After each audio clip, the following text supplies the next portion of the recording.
connected toilets for cats, creepy robots, waterproof smartphones. There are gadgets galore on show at the Mobile World Congress in Barcelona. After several years without much smartphone innovation, folding phones from Samsung and Huawei stole the show, while raising eyebrows with pricing. The Huawei device will set you back $2,600. While some companies have used flexible screens to enable smartphones to double up as tablets, others are using their technology to try to turn them into watches. But if you're feeling overwhelmed by screen addiction, Punkt reckons its minimal phone is the antidote. The phone is sleek but simple, and it's designed to complement a smartphone to help restore work-life balance. This phone will not connect to any social media. There's no browser, there are no apps. If there is something regarding network connectivity or low battery, that's the only time you will be noticed. There's no notification other than that. So it's really designed to keep your downtime free of distractions? Yes. The other big story this week is 5G, which after years of hype is finally almost with us. It's not quite there yet, but that hasn't stopped lots of big companies here showing new 5G-ready phones. 5G isn't just about faster phones or faster downloads, it's about helping to power the Internet of Things and a future where just about anything you can imagine will be connected. Oral-B claims the artificial intelligence in its latest smart toothbrush helps you brush for the right amount of time and with the right amount of pressure.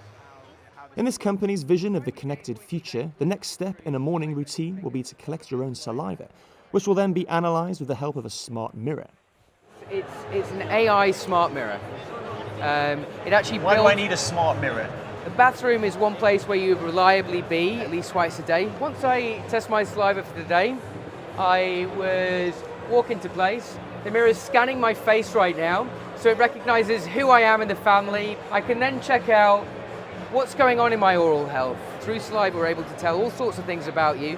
Hormones that you're over or under producing, such as cortisol, other vitamins and minerals, and kind of what's going on with your bacteria inside you. We don't want AI to provide a final diagnosis. We want it just to draw attention that this is something you should pay attention to.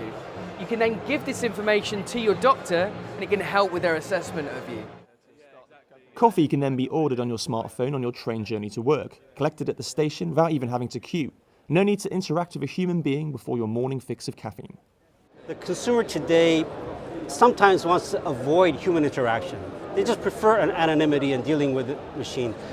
I'm telling you that that's right or wrong, but that's how a lot of consumers It's depressing. We'd rather get our coffee served to us from a robot. But we've discovered that usage goes up with this rather than a traditional setting. Because then it's morning, you haven't had your coffee yet, you're grumpy. I don't want to have have a face-to-face interaction with another human being. I want a robot to give me my coffee. Exactly. Elsewhere, Eyesight uses AI in a face recognition system, which could see TVs of the future assign user preferences to recommend shows or pause live TV when someone leaves the room. You able to tell me how fatigued I am at the moment? While its driver monitoring technology tracks fatigue to help prevent car accidents.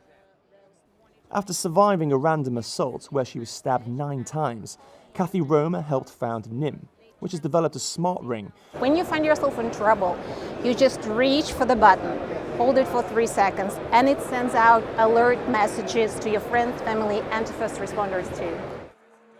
New technology can help save lives, but critics say some tech companies are putting chips in things just because they can. Partly that's just because it's become so cheap to add connectivity to things, and you can add an app and claim that it's doing artificial intelligence, even when it's not really adding anything smart to your life at all. The smartphone has been such a huge hit, it's hard to imagine anything quite as succeeding on that scale. And so you're seeing a kind of long tail of devices in the hopes that collectively lots of these random little ideas will add up to something as big as what we've seen with the mobile revolution over the last decade. We've seen some cool gadgets this week, we've seen some crazy gadgets as well. But with the buzz around foldable phones and with 5G almost with us, it feels like there's some real excitement once again in the mobile industry.